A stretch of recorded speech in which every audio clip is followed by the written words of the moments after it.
Hello, everyone, and welcome to Tales from the Trenches, a series that Matter produces together with VillageMD. I'm Stephen Collins, the CEO of Matter.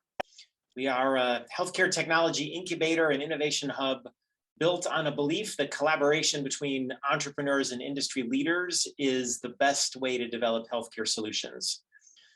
Today's program is part of our Tales from the Trenches series, where we feature accomplished healthcare entrepreneurs sharing their learnings, their stories, and the key takeaways from their journeys. We have a great collaboration with VillageMD to produce this series. VillageMD is a Chicago-based company. It's a leader in designing and developing and implementing innovative value-based care models around the country. They recently announced a $5.2 billion investment from Walgreens, who they've partnered with to develop at least 1,000 clinics in 30 markets over the next 6 years.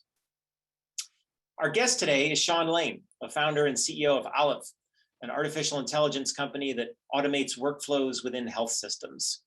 Since founding Olive in 2012, Sean and his team have raised more than $900 million, and their technology is being used in more than 900 hospitals across the United States.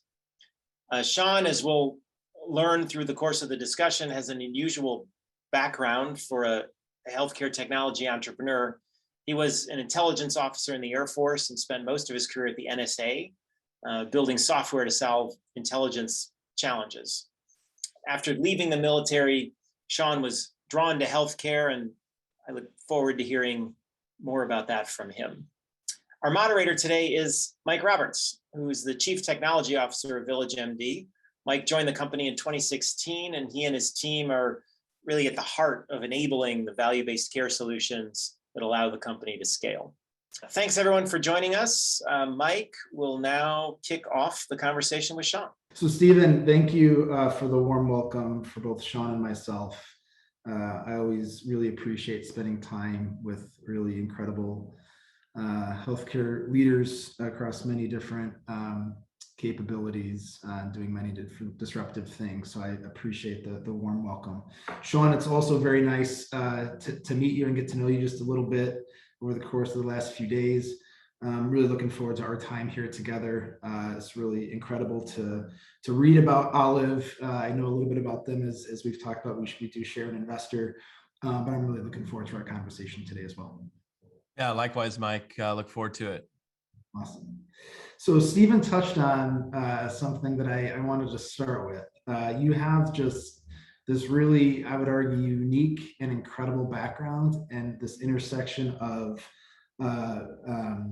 serving the U.S. in the capacity that you have as a captain, as well as sort of in the information services, and then sort of traversing into entrepreneurship, really very early on, not just with Olive, but sort of over the course of your career. I'd love for you maybe to start with the younger version of Sean Lane, and talk a little bit about what led you to the military, into the service, and where did you find your passion there, and then maybe we'll go on to what led you to healthcare. Yeah, absolutely. So I, as a kid, I grew up in a small rural town in Ohio.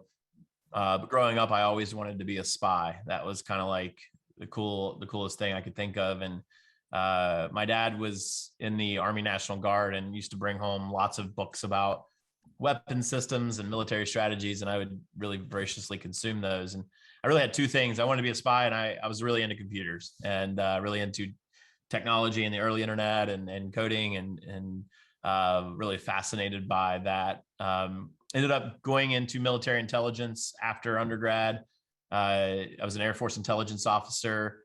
When I graduated, it was when the wars in Iraq and Afghanistan were just getting started. So I spent a couple, years in the early days over in Iraq.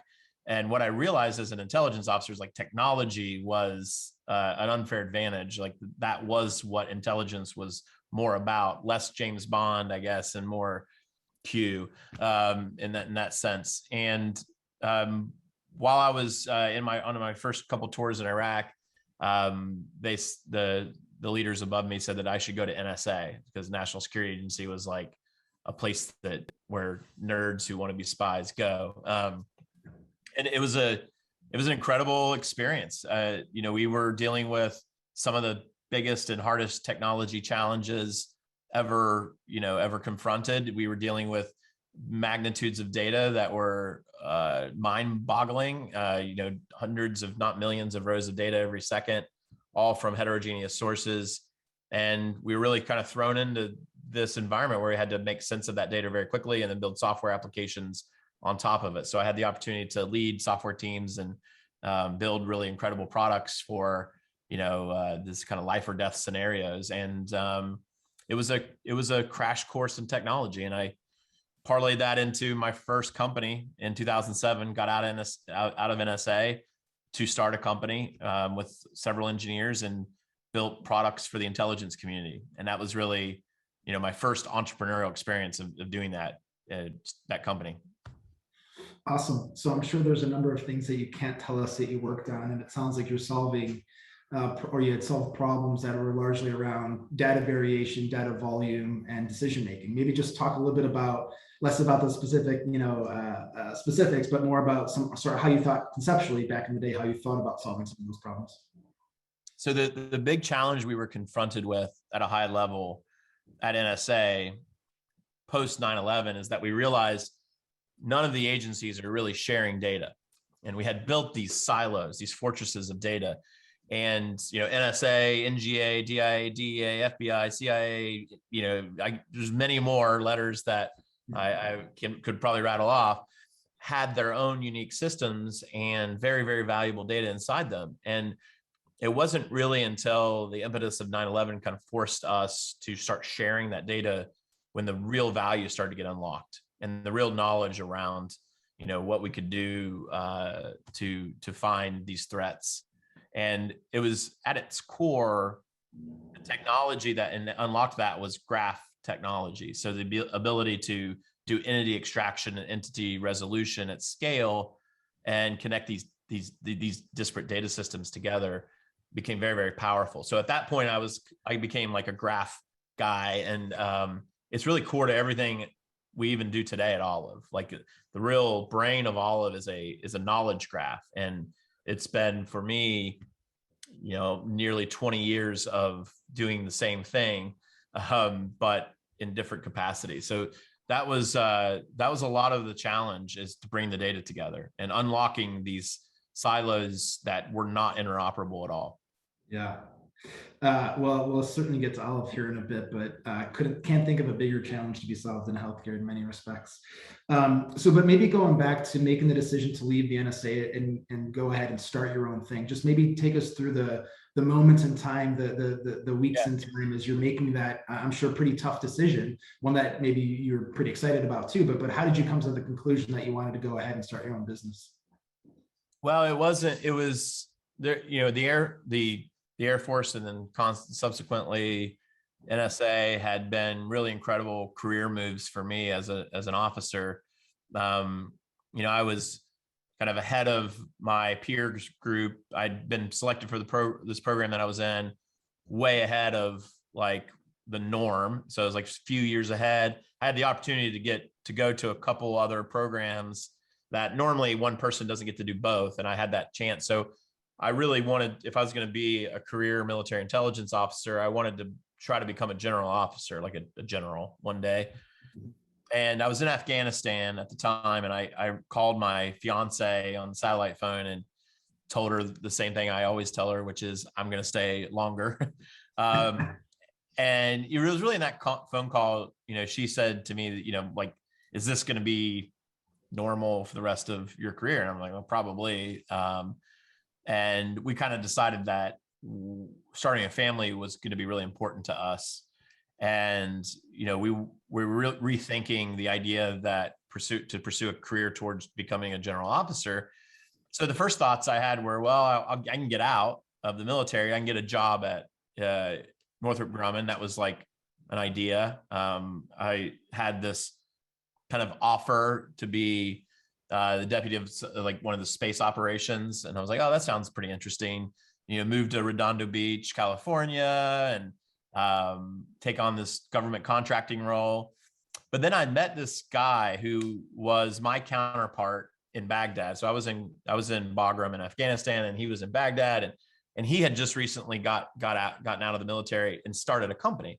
And it was a company of a few engineers building similar things to what I wanted to build. And after seeing that, I thought, that sounds really interesting. What if I could get a few, people I work with to take the leap with me, get out, and then we would form a company. And it was a crazy decision. So I got out the same month I got married. So really got married with no job, had no money to start a company. So sold like all my stuff, all my, my car, and I bought a truck on Craigslist for $2,900, which I still have today. I call it my startup truck. And that was like my life of really starting from scratch. My first, my first day of starting the company, I would just go to coffee shops and try to figure out what it meant to build a company. But it was really interesting. What I figured out was I could consult to NSA in the same kind of role I was in, and they would pay me like $200 an hour to do that. So I would work from 4 a.m. till noon. And then from noon on, I would build the company. So I kind of had the money to keep my, family going.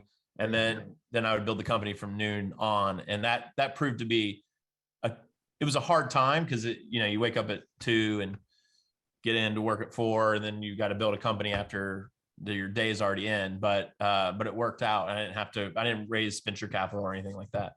Wow, congrats. I'd love to get back to exactly where you're at right now, but going back to something you had said, I think it's really interesting. You had made the comment that you had progressed rapidly while in the military and quote unquote ahead of your peer group, and I think that doing that sometimes there's lots of opportunities maybe to think about how that's done, but also I've personally found that in growth companies, as an example, you have a sort of a pretty awesome opportunity to just develop skill sets, capabilities, et cetera, to advance your own sort of career. But maybe talk a little bit about, how, what specifically you did to be able to, get ahead, because every time you sort of get ahead, especially early in your career, I would venture to say that you just have a broader experience, broader perspective. It gives you more opportunity in just multiple dimensions. And so maybe just talk a little bit about that.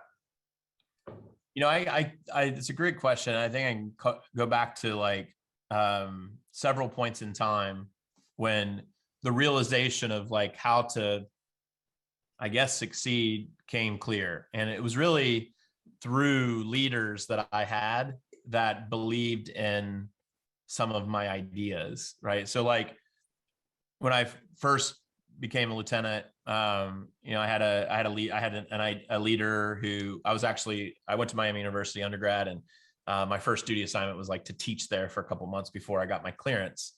And I had an idea. I wanted to build this like leadership reaction course. And I remember my boss at the time, he's a lieutenant colonel, was like, just go do it. Like, and I did, and it was a wonderful experience. And I was like, wow, this is interesting. Like I can do these things that if given the autonomy can make a big difference and a big impact.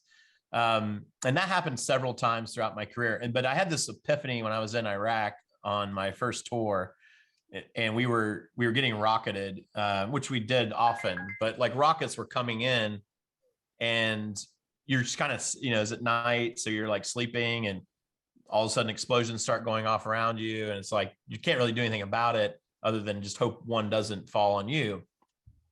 And I remember getting like angry about that and thinking like, somebody's got to do something about this.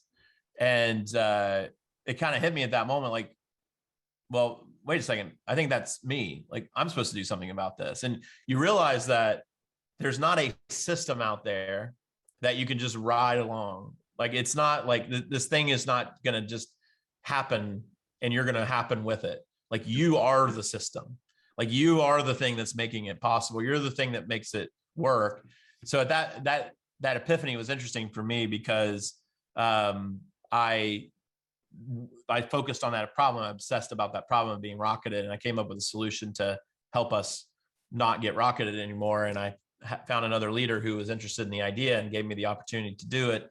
And it proved to be very successful. And there's kind of a series of those throughout my life. And I realized like, I can change something. I can make a difference. I don't have to, it's not the machine that does it. It's like me, I'm part of it. And I had great leaders who gave me the opportunity to do that. And one of the things I try to do today is be that same leader to others that I had the opportunity to have, where there's ideas and let them go and let them solve problems, let them obsess about things they want to make right. So I think that once I realized that pattern worked for me, I just kept doing that. Yeah, amazing. I do think that surrounding yourself by tremendously talented people, including leaders, is just a necessity as it relates to progression and entrepreneurship. Really well said, Sean. Maybe let's go back to just a few minutes ago. So you're at this, you're working effectively 2 jobs. One of those is building a company. The other is keeping the lights on for a family, which is just, I can appreciate that on so many levels. But you're sort of, it sounds like you sort of made it work. And I'd love for you to maybe talk about it. At some point, you're probably sitting there saying, okay, I made it work now with my company.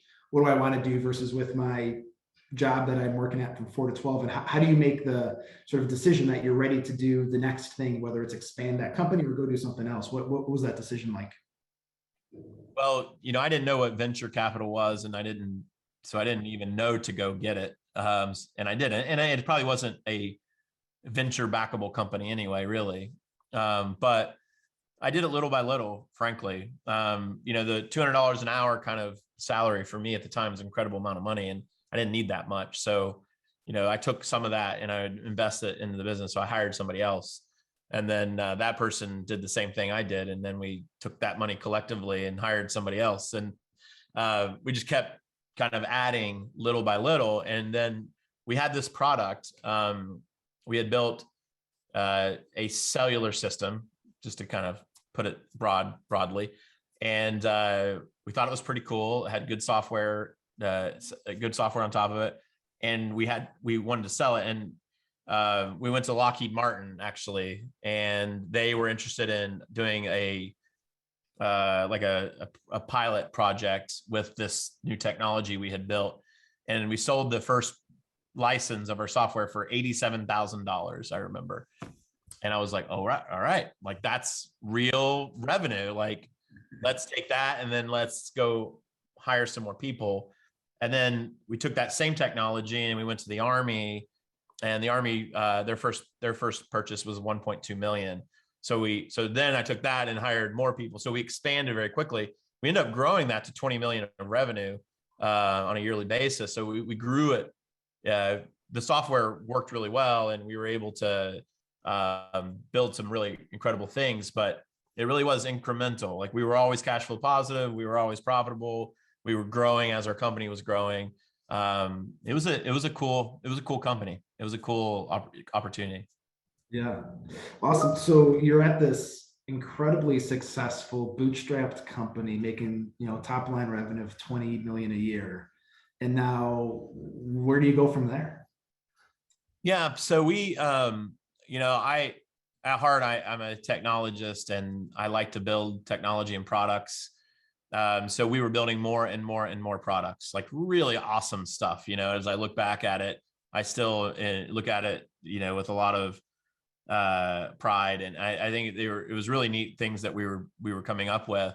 And we had also spun out, we had an augmented reality division that we had spun out to build essentially glasses for the military to do augmented reality. This is before Google Glass or any of that, but for facial recognition and voice recognition and general intelligence.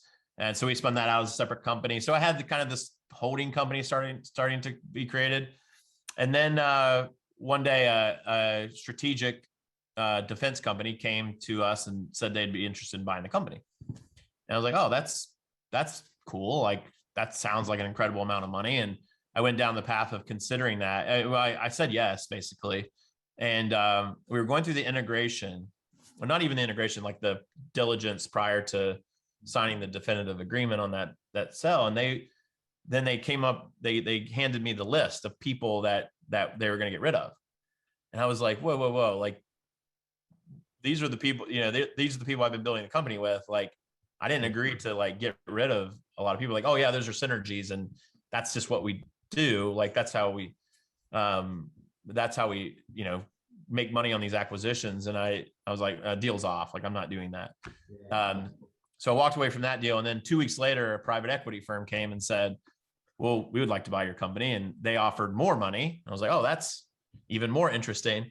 And they were like, we're going to invest in making a platform and grow it. And you can go acquire other companies. That sounded pretty attractive. So I started going down the path on that deal. And then the government came in and said, whoa, whoa, whoa, this technology is too sensitive. We are going to buy the intellectual property. So the government actually bought the company at the end of the day. So it was a really weird kind of acquisition that doesn't happen very often. But so we sold the asset out of the company.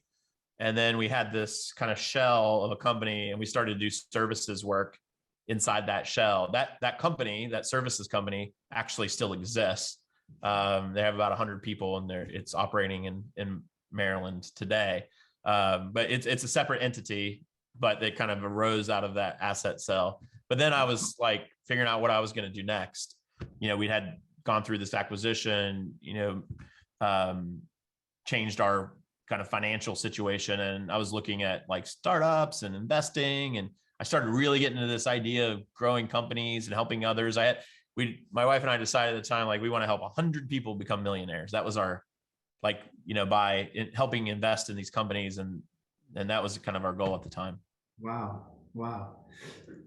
So much to get into there. I want to sort of keep going forward, but I have a feeling I'd love to come back to a few things, but that's an incredible story. Congrats on all of that success. I obviously hadn't realized the details there. So let's just pick up maybe from where you're at. Your wife and you are fortunate enough to be in the position where you want to create, sort of opportunities for at least 100 more individuals that are, potentially life-changing. How do you even like start? I mean, I'm sure there's a million ways that you might think about that, but where do you even start with like taking action? So we started a incubator in Baltimore called Betamore. Me and a couple co-founders kind of built this idea, an accelerator. Accelerators were hot then. This idea that you could build a new company and help it along and invest in it and get some equity, and that was super fun. I mean, it was a walk from my house. We lived downtown in Baltimore. We'd also started a nonprofit there called Digital Harbor Foundation, which is still alive and well, helping teach technology to inner city kids inside, not just Baltimore now, but across the country. So we had this like really great setup to do that. But while all that was happening, back in my hometown in southeastern Ohio, they were battling prescription drug abuse, and it was just a ferocious battle. I had friends that were getting addicted to opioids. I had gone to a couple of funerals of my classmates, and it started to impact my family, like my close family. And that became an issue that I wanted to do something about. And frankly, the town asked, like, can you help us with this? And I was living in Baltimore, had all this stuff going on. Everything was great, but I wanted to figure out a way to help this problem. And went to travel back to my hometown and went to the hospital, the only hospital in my hometown, and asked if I could just take a look around at the technology and the systems they were using. Because it boggled my mind that we couldn't figure out if someone was doctor shopping for prescription drugs. Yeah. Basically, what I saw was the systems weren't talking to each other. There was no connection between the disparate systems. They didn't know who people were. There was no entity extraction, no entity resolution. So I was like, they need a graph. So going back to my kind of NSA days, I started to build a graph in my hometown to connect everything together so that we could identify when folks were, going from doctor to doctor to try to get opioids. I had started to work with the state to talk about how to do this at a larger scale. And that's actually what got me into healthcare. Wow. Wow. So amazing. What a journey. Um, let's keep going. That definitely is incredible. So now you're talking to the state. You're looking at the, one of the systemic issues of healthcare, that is interoperability and lack thereof.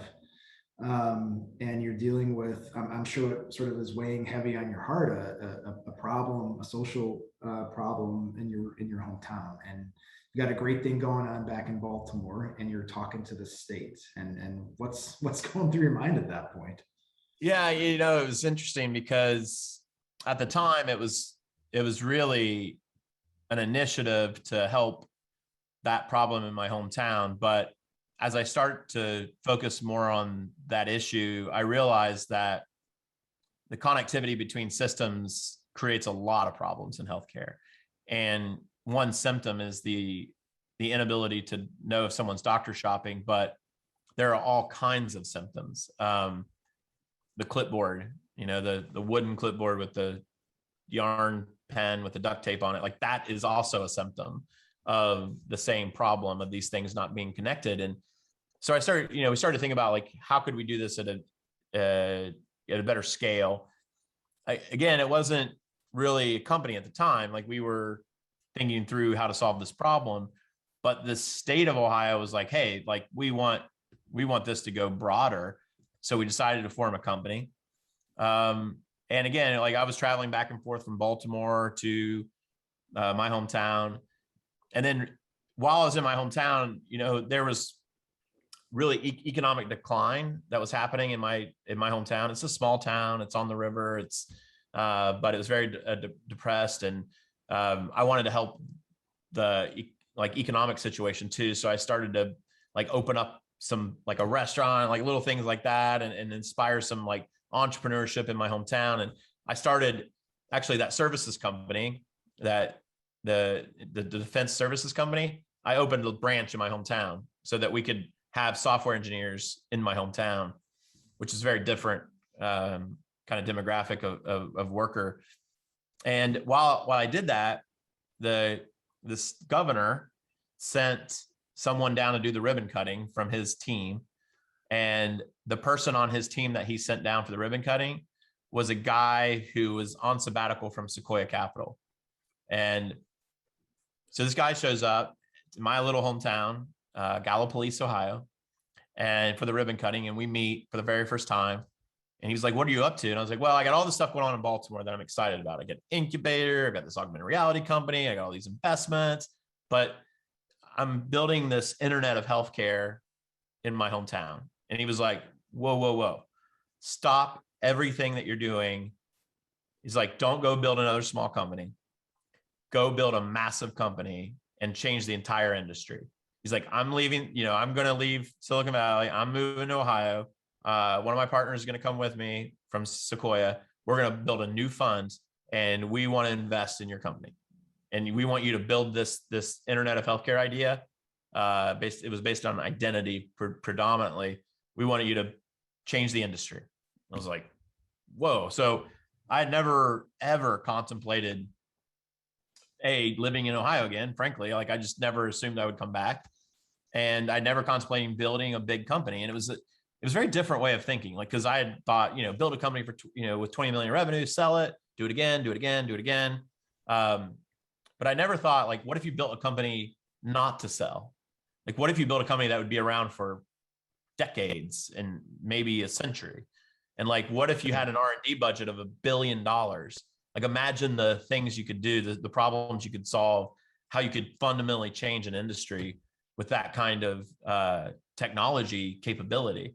And it just got in my brain, and I thought, I got to try this. And I told my wife, like, what do you think about Ohio?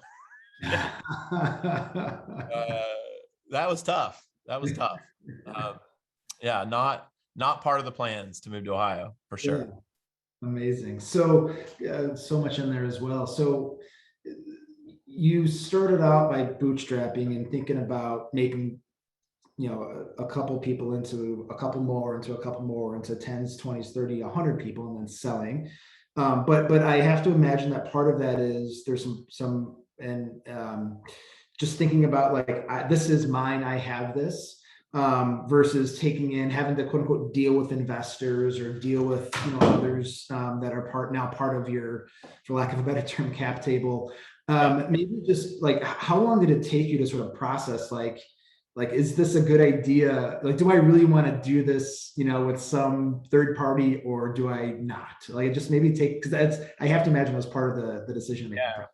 It really is. And, I think as I look now to others who are starting companies, I find that this is probably one of the hardest things. And it's really deciding what you want to build from the beginning.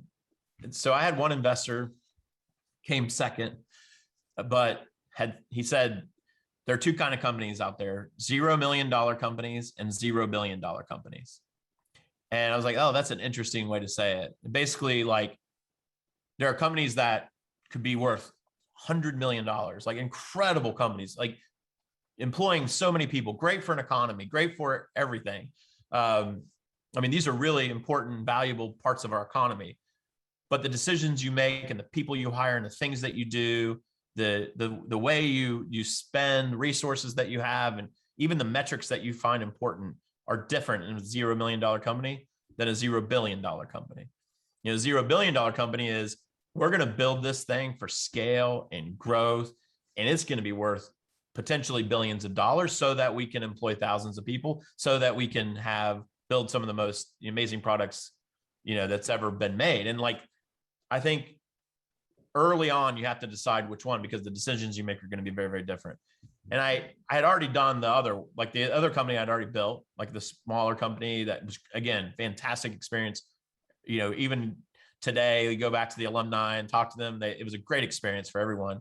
But I wanted to try the $0 billion, company. I wanted to try to build something that would grow fast, that, would pass up the opportunity to build a $100 million company in exchange for building the multi-billion-dollar company, which is a very hard decision to make. And so I kind of bought into that early on to say, like, that's what I want to do. Because I just believe that healthcare needs a tech company, like a real formidable tech company. Yeah. Awesome. I love that. So you sort of go through that process and making that decision. You end up saying, yeah, this is a great idea. Now you have all of this hard, blood, sweat, and tear work that went into the things that you've done, that now you're gonna have to figure out, what do you do with? So how do you go back through that process? And, personally, maybe I might feel like I'm disappointing others that are sort of embedded and that followed me, or whatever it might be, but just how do you go back to sort of those areas of your life and say you're making a different decision, and sort of go through that process? Was it a challenge? And then how did that work out? Yeah, it was tough. It was so tough. So I went back to Baltimore, and I was at a dinner, and at the dinner, there's like newspaper folks there from like Baltimore Sun, and I said, like, this was the dinner happened before I went to Ohio, and then at that dinner I was like, I'm all in on Baltimore. And there was like a little article in the papers, like, Sean Lane is all in on Baltimore. And I literally come back and I'm like, I'm leaving Baltimore. It was hard, because like all these people I just built this, this incubator with, I just built this accelerator, I just built this nonprofit with, and all these things that were going on. And I was like, hey guys, I gotta go. I gotta go to Ohio. And it was like, what? Like, what is that? It was shocking. And it was a tough decision. It was a tough decision to do that. Yeah. So you do go through that process. You do make the decision. You are moved back to Ohio. Yeah. You clearly have a passion for the work that you had started. And Yeah. now it sounds like you have this sort of mindset of, really, how do I make a dramatic impact broadly on the healthcare system? But you mentioned something in there, is that you mentioned IoT, but then you also mentioned really starting with identity. Maybe take us back to the early days and sort of how you're thinking about product market fit. So it's really, I mean, I know it seems so completely night and day different from what we do today, but it's really the same core idea of this internet of healthcare. And the way that I thought about the identities, so entities in general, people, places, and things, in order to create a data sharing system based on a graph, you need to do entity extraction on people, places, and things. And when the entities have IDs, like in this case, a person has an ID, patient ID, all the data can have all these nodes can have a relationship to that person, and the data kind of comes together in this beautiful way that allows you to do analytics, that allows you to share data with applications, that allows you to just perform what you would actually expect on the healthcare data that we have. Like for one of the biggest graphs that most people know about is Facebook. Like the graph that they have is how they connect all these things together. And you know, maybe they don't use it in the way that most people would love, but like that, it gives them incredible capabilities and power of how to use the data. So at the core, the idea was, let's ensure that we can do identity resolution so that we can connect these records together, so that we can have connection points between the systems. The tough thing is, it's hard to sell a graph. Like if I go to a hospital and say, I have a graph, they're like, is that like a chart? Or, and just selling database or selling that is too intangible. So we gave it away to hundreds of hospitals for free.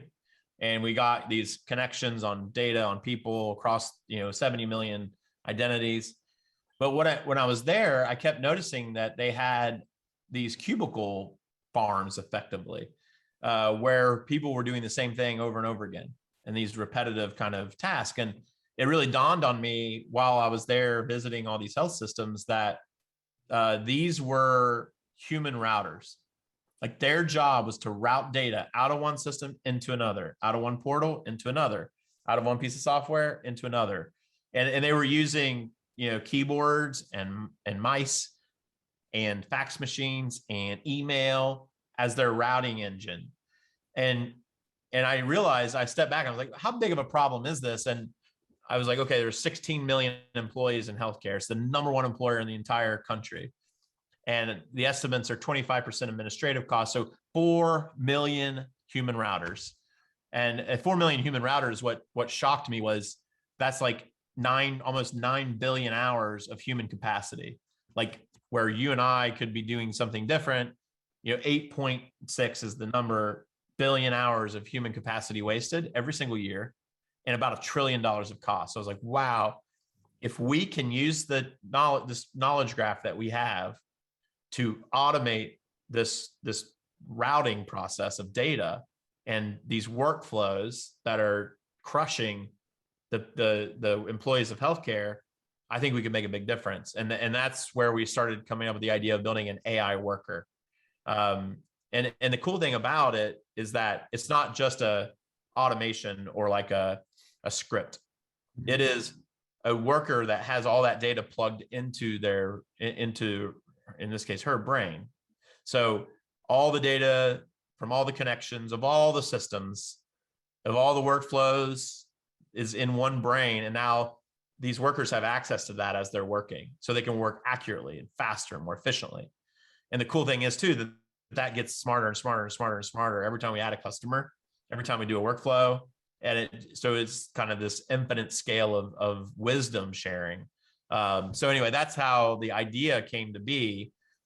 But that sounds great. But let me talk about like why that was incredibly hard. That's not what we were doing at the time. As we were trying to give away this free identity product, we also found that checking in was a pain. Like when you check in the lobby, and the lobby management was awful, and you'd have to sign the clipboard and they'd call you up and you do all the process. So we said, well, we can make that better because we have all the data. So we built this check-in system called Q, QUEUE, and Q was a beautiful iPad on a stand, and it did like all this great check-in, and we had deployed like 200 of these. We were all in on Q.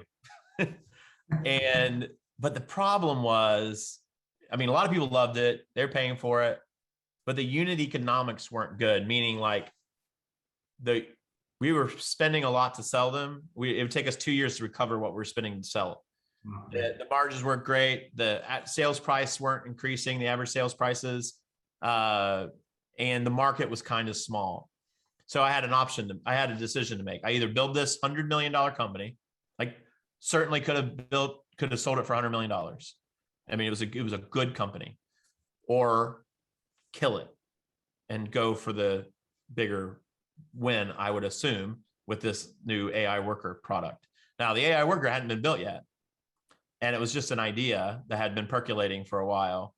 But there was a day, so the day came when I kind of pulled the executive team together and said, we're going to kill the queue. We're going to stop doing that. We're going to downsize. We're going to preserve the capital we have, and we're going to build this new product called Olive. And people did not like that. That was not a popular, at the time, was not very popular. So we lost a lot of people during that transition. But I don't know, it's just an instinct that this could build a big company. And we did build it, barely made it, almost ran out of money. We luckily had our first customer paid us $2 million for some reason. Still forever grateful for that. It was barely even a product at the time, and we had the capital to keep surviving. And luckily Olive flew off the shelf. And the first year we had booked a couple more million of revenue. People were loving it. And, it grew from there.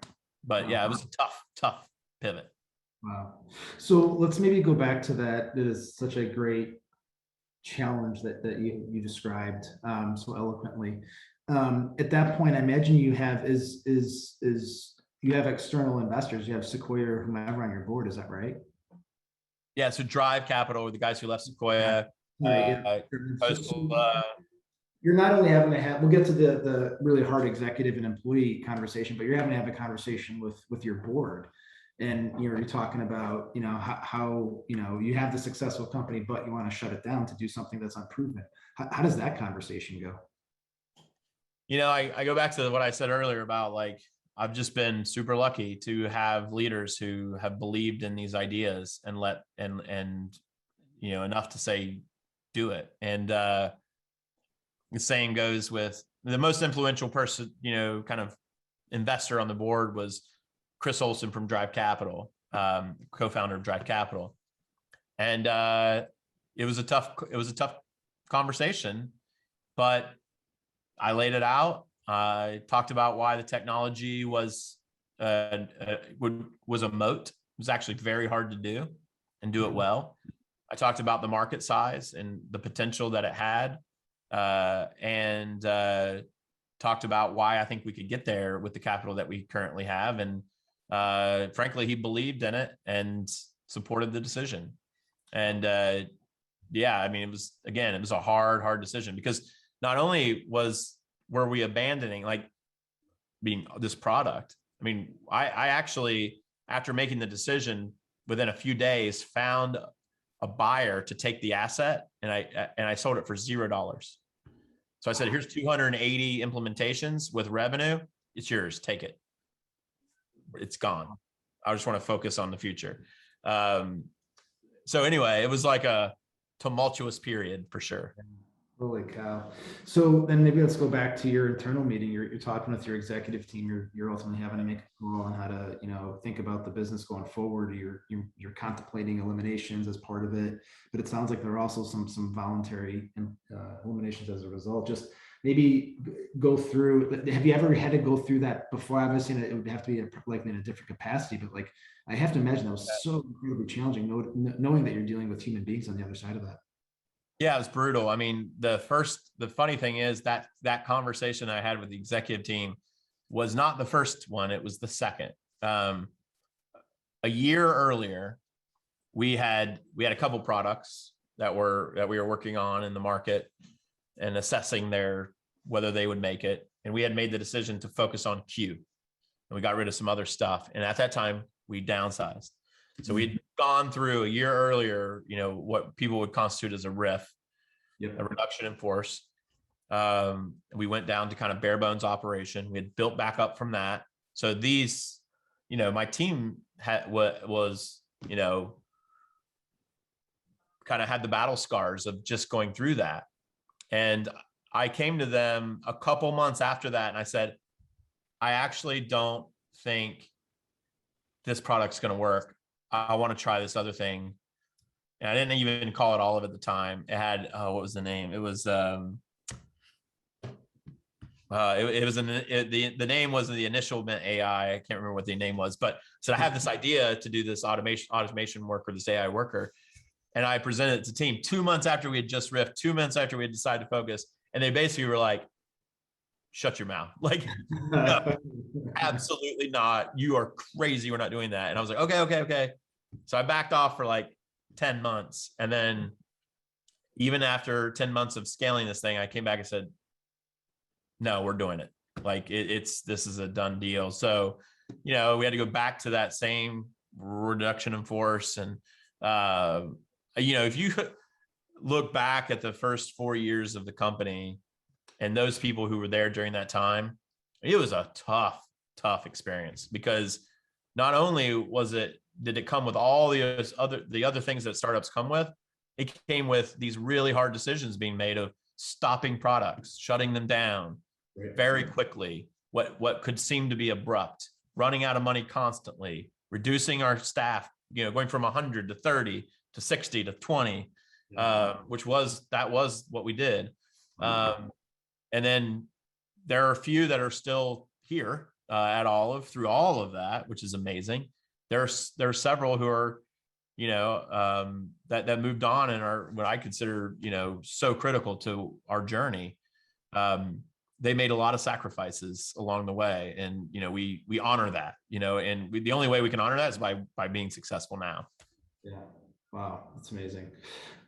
So maybe talk a little bit about, in terms of Olive today. You've mentioned that you went through this incredible journey, a lot of ups, a lot of downs, and you sort of crossed the chasm on taking venture capital.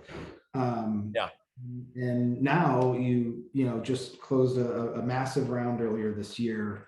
It sounds like really on many levels, the amount of runway that you have in front of you is just so far out there. What do you think the next chapter of Olive looks like? If you've got this incredible system, and I'm not looking for you to divulge secrets, but as you think about solving healthcare, if you will, and being the technology company in healthcare, how do you think about the next series of steps? So, Olive has grown incredibly since that 2017 massive pivot and reduction in force. We now have 1,200 people. We grow at almost 120. We grow by the size of our company every month. Back in those days, we've raised about $1 billion. We have 1,000 customers. 1,000 hospitals. It's been incredible to watch it grow. But what we have not done is kind of rest from a product perspective. We made some pretty bold moves last year. We opened up the payer market. So we're doing providers and payers now. We did that through an acquisition. We purchased a clearinghouse. We're now a full functioning clearinghouse. We do the financial transactions. We process 80 billion of claims a year. And that's a small amount compared to what we will be doing as we convert all of our customers to our clearinghouse. We added clinical analytics and clinical automation. So we're moving into that world. We have the entire enterprise now that we are transforming through automation, through this AI workforce. We have an AI workforce of 75,000 FTEs right now working every single day, which is pretty awesome. And then we have a strategy moving forward. So our strategy, actually, I put it on my background here. So we have these 4 strategies. We're very deliberate about strategy. For the past 2 years, we operated on a strategy called the 5 strategic maneuvers. And it basically created over the course of 2 years, 5 business units. And those business units is what led to our growth. And it was it was the rubric through which our investments were made. Our decisions were made. And our new strategy are these four things. So first is fortify the foundation. That's really about delivering on our vision to the customers who have believed in us. We have customers who really took a bet on us, believe in our vision, and we got to close the gap between vision and reality. Now, this is true with every company, but there are things we want to do, and there's like the reality of where we are today, and we've got to close that gap. We've got to get those visions in the field, operationalized and deployed. And that's like our first part of our strategy moving forward. The second part is build the network. So we have olives now in, like I said, 1,000 hospitals. But in order to build a really successful network so that you as a patient have a very consistent experience, we have to grow that network larger. So basically we look at where olives are and where olives are not, and we go where olives are not. And that's part of our strategy. So you'll see us open up new markets, new areas, install on desktops, install on servers, install in different logical places throughout the stack, as well as getting into practices and different sizes of providers and types of providers, not only in the United States, but probably globally. The next one is behave like a platform. So I believe that there's really no true platform in healthcare. There's a lot of people talk about it.